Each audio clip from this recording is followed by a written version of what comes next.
Hello, Frizzle fans. So if you've been following my channel, you probably have heard of Emma Bull because she is my favorite author. I absolutely adore and I'm obsessed with most of her books. So I figured she deserves a little bit more spotlight here on the channel, and in this video I'm reviewing all of the books by Emma Bull that I haven't yet reviewed here. This includes 2 rereads and a third book that I have never read before. There is one novel by Emma Bull that I have never read. So in this vlog, I get to take you along to rereading some of my favorite books of all time and reading for the first time a book by my favorite author. Now, I'm a little bit apprehensive about this one because it's like historical fantasy leaning and it's co-written with the author of my least favorite book of all time. So I feel like I'm gambling a little bit on whether or not I'm going to like this book, but the fact that it's written by Emma Bull fills me with so much hope. Oh, and there's an extra clip available to my patrons, 𝐂𝐸𝐀 Plus on Ko-fi, that is me reading aloud a picture book by Emma Bull. So let's get started. Hello, I am 40% into Falcon, and this is the first reread of the video. I read Falcon for the first time when I was about 14, and I loved it, but I wasn't quite obsessed with it. And then I reread it when I was 20, and then I was obsessed with it. Like, it is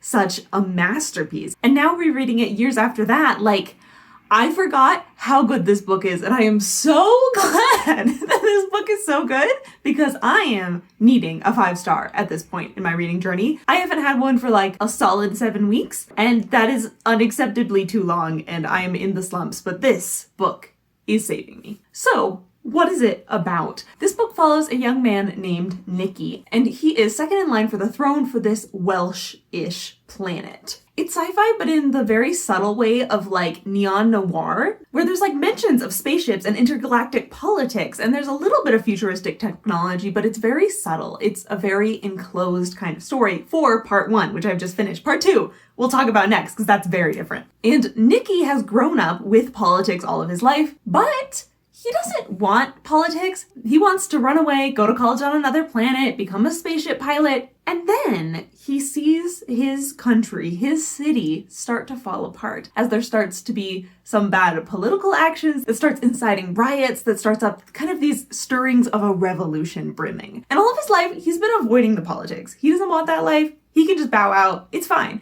But now he sees this political situation that has been created by his uncle, the king, and isn't being solved by the king. So someone's got to solve it, and he decides that he's going to try. And that's where the plot kicks off, of him going into the city and trying to find these brimming revolutionaries at the beginning to try to appease them, to settle them down. But then the more that he interacts with them and the more that he joins the movement and starts different political waves coming from that direction. It was from like the first paragraph of this book that I knew, like, this is why I love reading and just coming back to this 5-star energy. The sky was low and gray and looked hard enough to ring if struck. It mocked the blue he meant to remember. The sand he sat on was damp and cold. That was mockery too. The wind pulled his hair and slapped it against his face. He drew his coat closed over his knees, then wrapped his arms over that, hugging his own warmth. The sound of the sea battered him, the windy rush of the surf and the hoarse whining of the gulls. Like, it just sets such a mood, and it's such beautiful writing without being overdone. And I know I don't talk that often about writing style and prose in my reviews because it's not one of my priorities, but just like seeing these such carefully crafted words that are all here to create a very specific mood from the outset, like, I admire it so much. So then as the plot progresses in this book and he gets more and more involved with these revolutionaries, it's a lot about him finding a purpose, him finding a cause to fight for, at the same time that his old purpose and the thing he cared most about, which was his relationships with his family and with his close friends, start to disintegrate. Where he's alienating and getting in fights with the other members of the royal family, where he's losing touch with his old girlfriend because those things don't matter to him anymore as he gets to know the people, and that becomes his cause that he champions. Part 1 of this book is such a tragedy. It's him starting from a place of strength and like, yeah, I'm gonna go off to college any day now. And then it's about his deconstruction, that over the course of the book, as he gets more and more involved in these sticky political espionage things, like, life doesn't go well for him. It just keeps going worse and worse, even as he's finding more of an internal cause. That cause isn't making him happy because it's so bleak. And part 1 of this book It's beautiful, but it is kind of a downer. I think what carries this book for me isn't the plot, because though there are some interesting political things happening, the pacing is slow and roundabout.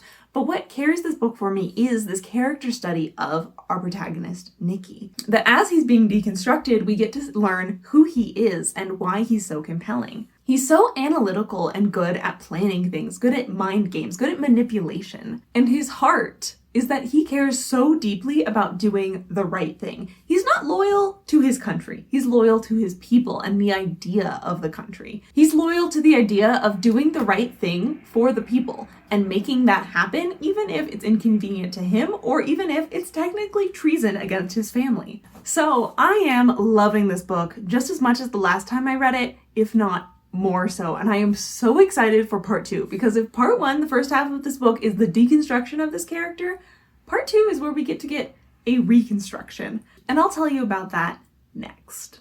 Oh, and predicted rating for this book, of course, 5 stars. I'm loving it so much. I gave it 5 stars last time I read it. I can't see any reason why I would bump that down. I finished Falcon. One of the things I did when I finished this is I went on Goodreads to log my review, and I was once again bamboozled that this book has such a low average rating at 3.8, which is quite low for a sci-fi fantasy book. And then I started reading the negative reviews, and like every single one of them was hitting the same point, which really ties into the fundamental structure of this book and the expectations going in. So let me explain it to you. Part 1 of this book is what I was talking about before, and then part 2 is a completely different plot. This book is really 2 novellas that have been placed next to each other. And if you go into the book expecting it to be a full book, I can see why this would completely derail your reading experience. So no, if you're picking this up, it's 2 novellas. So the first one I've already told you about. Now let's talk about the second one. The second one is still following our lead named Nicky. He now goes by Nicky Falcon. It's been 10 years since his days being a political figurehead of a rebellion, of getting involved in all that,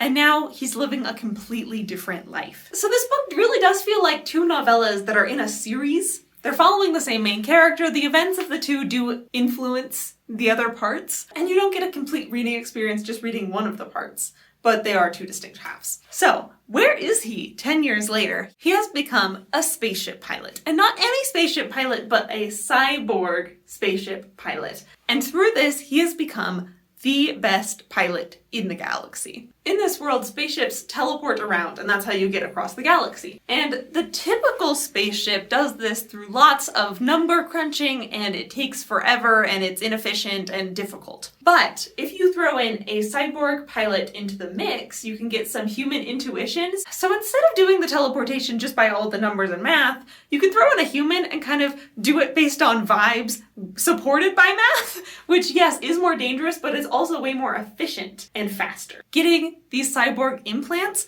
also starts a degenerative process in your brain that ends up killing you. So of his cohort of cyborg pilots, he's the only one left. And he is starting to degenerate. The outlook is not good. He is, getting ready to retire in both the job sense and the life sense. He was deconstructed in part 1 of this book. In that 10-year time gap, he reconstructed himself and then deconstructed again, and now we start out deconstructed. But before he retires, he takes one last job because one comes along that he can't turn down. And that is a pop star needs to very quickly, very secretly get from one end of the galaxy to the other, because this is not any ordinary pop star. He is an important political player on his home world, and he needs to get there in order to stop a disaster from happening. And the reason that Nicky can't turn this job down is because it harkens back to his past in book 1, where he was an important political player that felt such a need to be there for his people. So we get Nicky's perspective. We also get the pop star's perspective.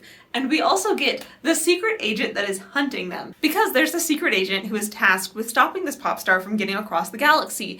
And she just so happens to be Nicky's ex-girlfriend. And it's so good. So in that 10-year time gap, they dated and broke up. And we get to have the story of their love story, how they met, how they got together, why they broke up, through her her lens as she's recounting it, and also telling us about how she's currently hunting down Nikki Falcon and her ex-boyfriend and all of the thoughts and feelings she has on that. And I love their dynamic. They truly feel like exes who know each other so well, so as they get into this game of cat and mouse, it's like emotionally wrought for both of them. And I love that here in part 2 we get to slowly explore what happened in that time gap through her perspective, and eventually getting more of it through Nikki's perspective as well. And there's a few laser spaceship battles, but a lot of it is just Nikki having this lifeline of this one last quest to do as his mind slowly disintegrates. And also getting to see it from the pop star's perspective as he bonds more with Nikki and he finds a mentor figure in him. And that they really mirror each other in a lot of ways and act as foils to each other. Now, you might be thinking that this doesn't sound to be super connected to part 1, and the thing is, it is way more connected to part 1 than you're going to expect, but it takes a long time for the book to get around to it. I read this book so slowly, savoring every chapter because I was having so much fun and having so much fun piecing it together. Even though I knew where most of it was going, I still managed to be surprised and delighted when the book finally told me what was happening, because this book, it dishes out its breadcrumbs so sparingly. It's the slowest of burns figuring out what is even going on in the background here. It waits so long to explain itself that when the book finally does explain itself at the end, it's like triumphant. I was like gasping and just so over the moon with how this book ends. I love it to pieces. I'm giving Falcon, again, 5 stars. I highly recommend it. I love this book. So Finder is the first book of Emma Bull's that I read. I came across it when I was about 14 years old in a used bookstore. I thought the cover looked interesting because, doesn't it? And I fell in love. As soon as I got through the first few chapters of this book, I knew like, oh, this is gonna be a new favorite. I need to find everything that this author has written. And I haven't yet done that, but we're getting there with this video. And then in the years following that, I found most of the rest of Emma Bull's books and read them. And Finder was still my favorite. Now, in the last few years, I've reread all of those. And at the end of the video, I'll do a new ranking of all of her books for you. Now, that's not to say I'm not still obsessed with this book. I wouldn't still give it 5 stars. I don't still love it. I just think my reading taste has shifted just a little bit towards some of her other books and away from this one. And I think part of that is because it's a reread. This book, like a lot of Emma Bull's books, has some interesting plot turns where the tone will shift, where the goals will shift, and that makes it so hard to talk about her books because I would consider all of these plot shifts to be spoilers.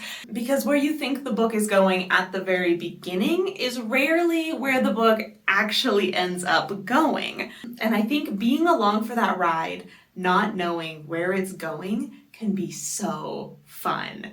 And once you've read the book like 4 times, it does lose a teensy bit of the magic.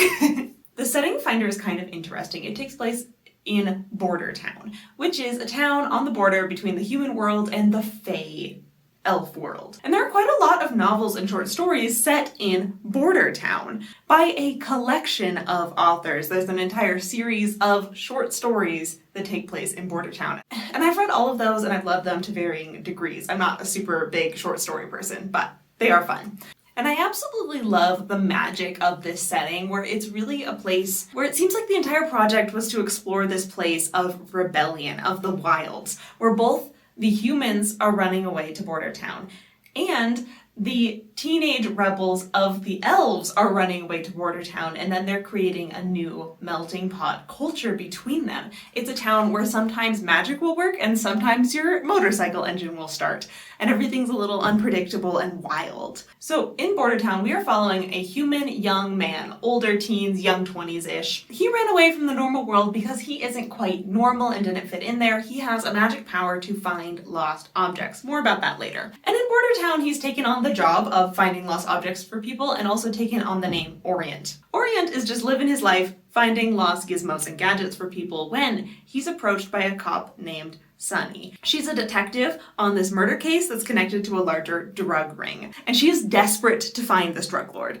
It's like taken over her whole life, and so she's desperate enough to turn towards that weird Finder kid. At first, Orient is very reluctant To get into this investigation, she actually has to blackmail him into it, but then once he gets into it, his curiosity takes over, and that's one of the cores of Orient as a character, is that he's incredibly curious and he loves finding things.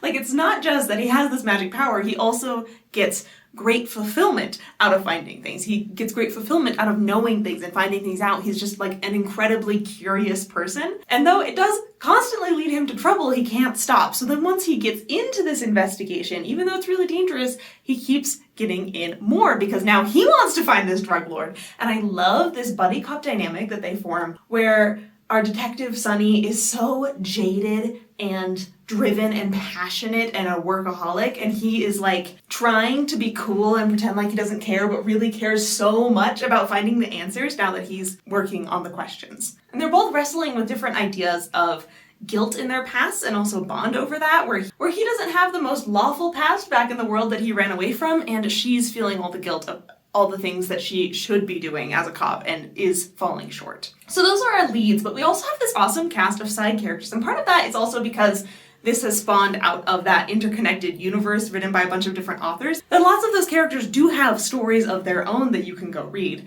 but just the way that Emma Bull does it, like when Orient is hanging out with his best friend, the motorcycle mechanic elf, you can feel their friendship and the way that they click and the way that they support each other, and it's so beautiful. I love it. Another thing that I love about this book is that it's got such a good mystery at its center.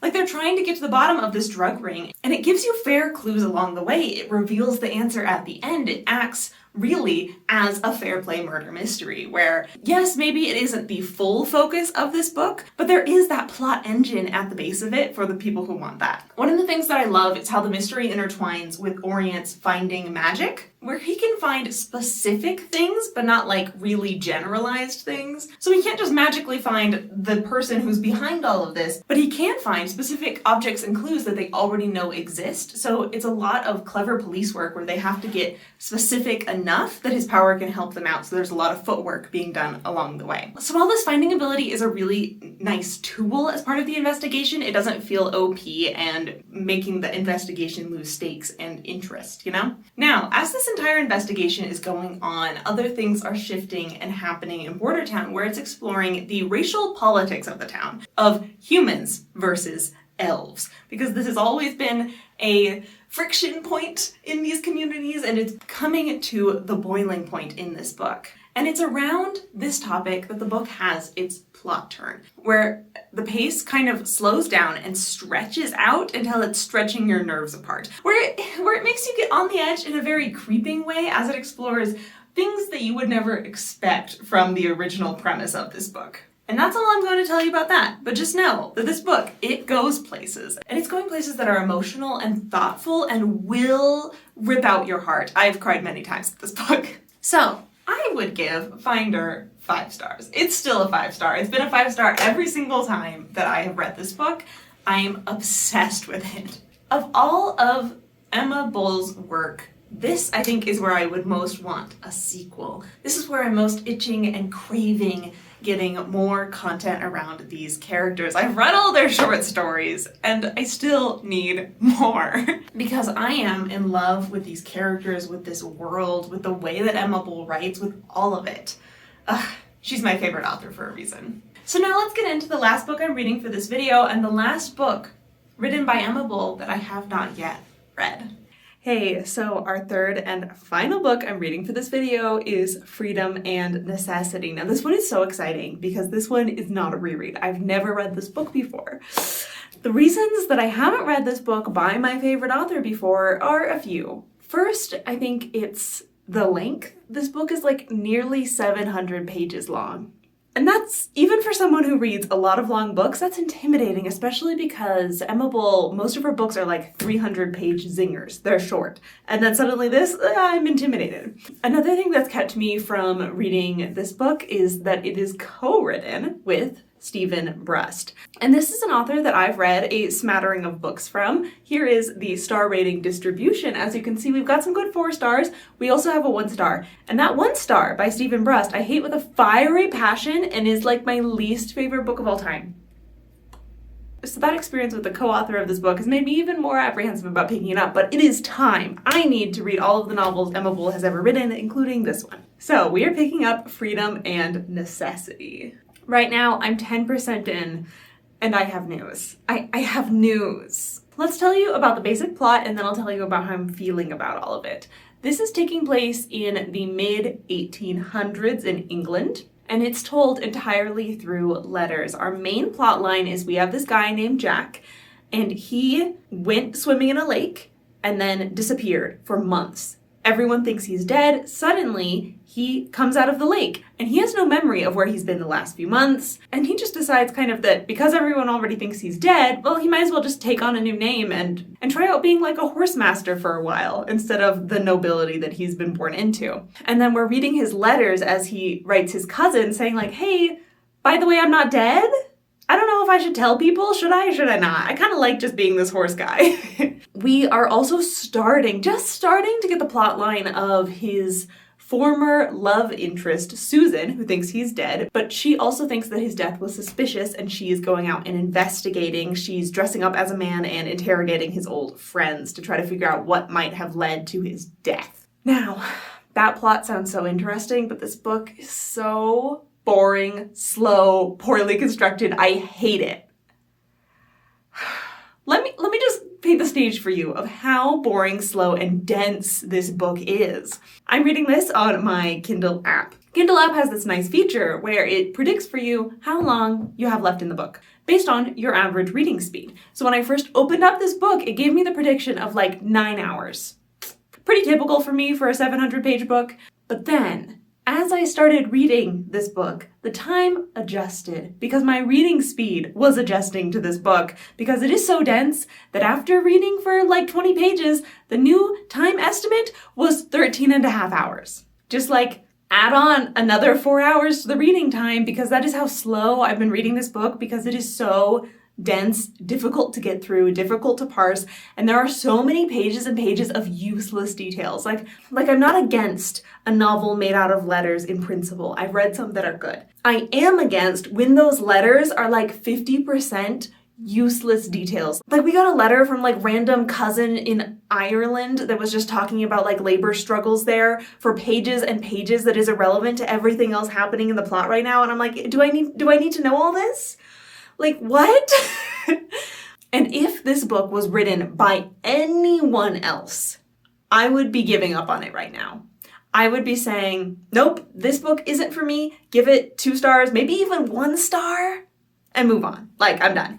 But because this book is written by my favorite author, I'm giving it longer. I'm giving it more chance. But like, seriously, my predicted rating, even in a hopeful mindset right now, is 2 stars.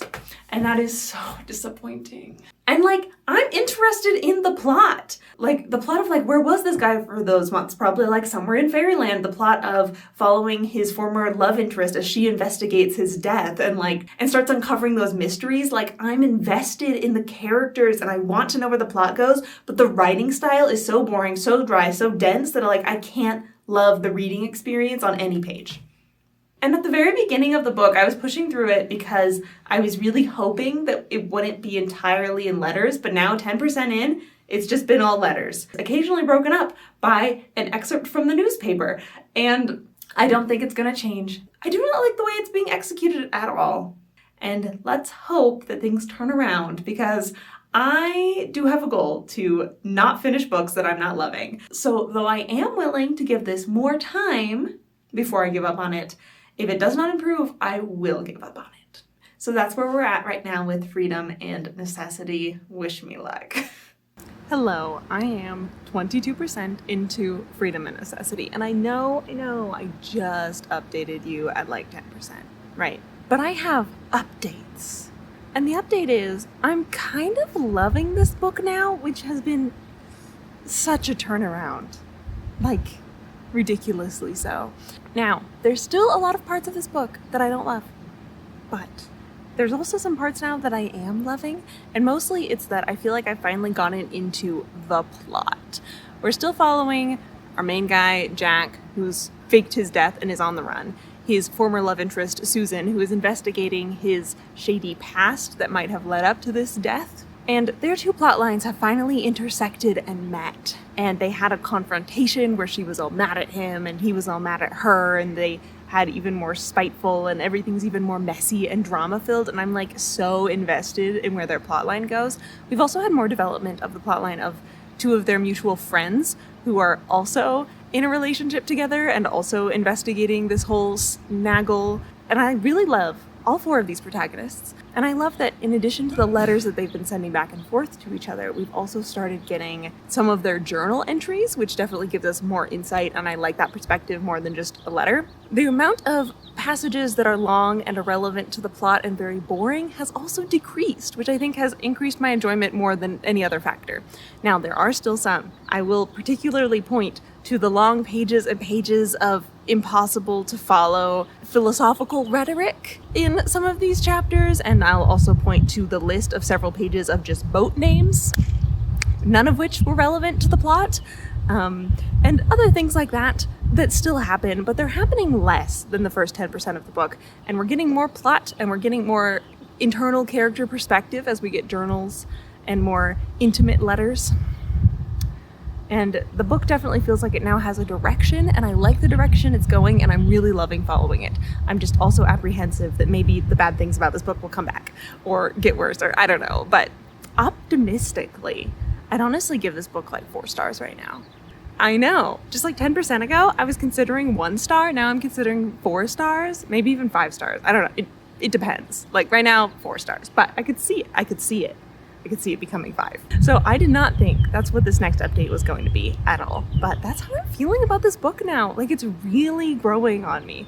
I mean, the time left, it's still like over 10 hours. That's not the happiest thing right now, but very much appreciating what this book is giving me and very hopeful about where it's going and invested in what's happening, which is such a very pleasant surprise. Now, I'm also very happy about it's officially springtime when I can sit out here on the lawn and read books for hours. This is my season. I love, love, love this weather.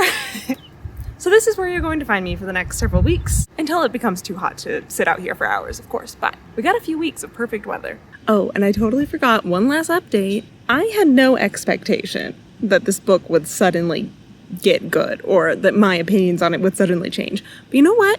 When I told Seth that this book that I had been hating, I was now loving, you know what he said? Oh yeah, I thought that was gonna happen. What? How did he know? But he did.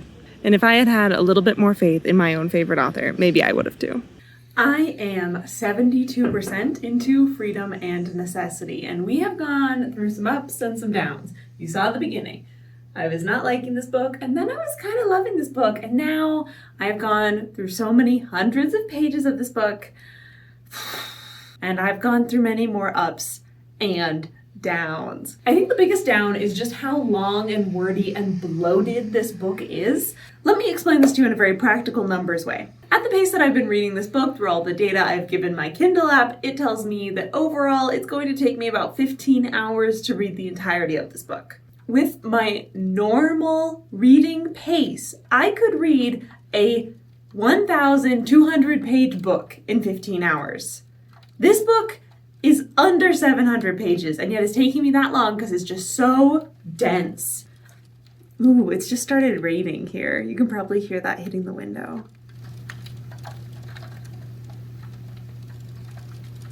That's fun. And there's a few different things that make it dense. One, the writing is just advanced. It's very going for historical fiction, for the letter, for the contemporary language of 1849. And okay, I can respect it for that. But the things that I can't respect it for is how bloated it is. Like, you could easily cut down this book's length by so much, by several hundred pages, just by removing the fluff. Because every single letter from one person to the next is like half fluff, half things that are not moving any sort of plot or character arc along and is just babbling on. A quote that I very much resonated with is in a letter. After babbling on for pages about things of no consequence, the character says, "Good heavens, I have used all of this paper and not even begun to tell you all the things I have to tell." And that's what, like, every single letter in this book feels like, is the epitome of that line.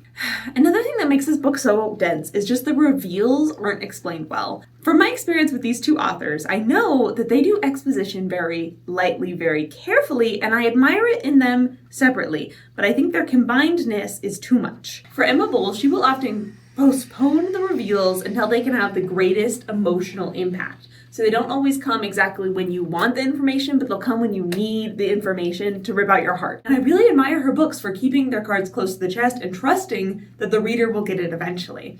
Now, on the other hand, Stephen Bruss's exposition style is to never exposit anything ever. You just have to get all the world building and explanation from context clues only. I do think he goes a bit too far with that sometimes. I also kind of admire that style of like, don't give you any exposition ever. But their combined exposition style is confusing and unsatisfying because both of them are towing the line in their own ways of not giving enough exposition to the point where it drags the book down, and together they have reached this point where it is dragging the book down. For example, in this book, our characters found a clue in the form of this letter, and they were writing about it like, wow, this clue, it's so important, so mind-boggling, wow, this reveal is so important and awesome.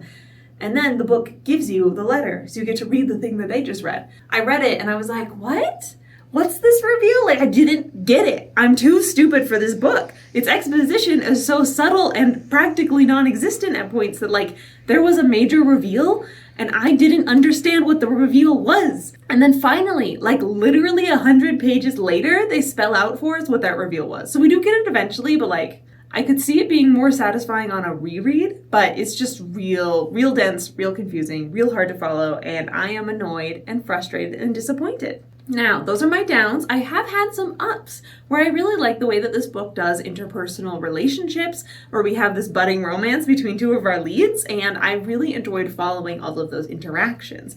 I've enjoyed the scenes where those kind of things happen. However, the scenes where things are really happening to progress the emotional lives of our characters is only like 10% of this book. So I feel like I've had more downs with this book throughout the entire process than ups. I'm trying to talk myself into just DNFing this book. I want to give up on it. I do not want to read it any longer. I feel like it's putting me in a reading slump. It's making me not want to read anything. Yes, I only have 30% left of this book, but what would be the cost of reading that 30%? But I feel like at this point, I've reached a low enough level of my enjoyment of this book that I can just kind of say, I don't even care if this book gets better. I hate it enough that I'm done. I'm done with trying to read this book. I'm done with trying to finish this book. We are giving up DNF at 72%. I think I'm going to give it 2 stars, which is pretty bad, but that's how I'm feeling about this one. I think the biggest disappointment of all is that despite this book being tagged as fantasy and the blurb calling it fantasy several times, this book has like 0 fantastical elements. There are some very minor side characters who believe in magic, and that's part of their motivations. And I don't think that the ending will reveal that the magic is real, because I've read some other reviews of people who have finished this book and they were complaining about the lack of fantasy in it. So it's just a historical fiction told entirely in letters. Very long, very dense, very dry. And if that sounds like the book for you, I wouldn't necessarily disrecommend it. It's just so not the book for me. I did enjoy some parts of this book. I do like the inter-character relationships. I do like, in some flashes, the writing style. What a disappointment. I was so looking forward to this one. So, I have now finished all of Emma Bull's books. I think it's time to rank them, don't you? To no one's surprise, at the very bottom we have Freedom and Necessity. Gave it 2 stars. I wanted so dearly to love this book, but I couldn't. You know why. I do think, though, that there's definitely an audience for this book of people who love dense historical fictions. Like, if you look at the reviews of this book, so many people are saying that this is their favorite book of all time that they've reread so many times. Definitely some love for it. It does not come from me. Next up on our ranking, I would put Territory. I give this one 4 stars. This is a fantasy Western novel. It's super fun. It acts as a prequel to the famous shootout at the OK Corral. But asking the question, what if all of those players of that famous shootout were like secretly magicians? And the only reason that this book doesn't get 5 stars for me is because it very much feels like a prequel book, where we are building up to this big shootout and all of this conflict, and then we don't actually get it in the book. But I do love every scene of this book. It's a lot of fun. Next up is Bone Dance, which I gave 5 stars. Bone Dance is a post-apocalyptic voodoo cyberpunk mystery adventure. It's a very weird book, and I think the best way to go into it is blind and confused. You're not going to understand what's happening for quite a while, but you're along for the ride and you're going to love it. Probably. It's definitely the weirdest. It's definitely the weirdest of Emma Bull's books, and I really admire it for that. Next up, I would rank Finder, very solid, urban fantasy mystery with a lot of emotional heart at its center. Love it, adore it, 5 stars, you know. Then in second place gets to go to Falcon. Light sci-fi, some political intrigue, some adventure, lots of angst. 5 stars, I'm obsessed with this book. And rank 1, my favorite of my favorite authors' novels, War for the Oaks. This is another urban fantasy, and it's deeply romantic and character-driven. It's dealing both with a war between the Fae courts and a rock and roll band down on their luck. So I highly recommend, I think, all of Emma Bull's books to different people. I'm sure you can find the one that works best for you. And you might be interested in watching next this playlist with all of my reviews of Emma Bull's books if you're interested in some of the ones that I've reviewed before on my channel. Thank you for watching.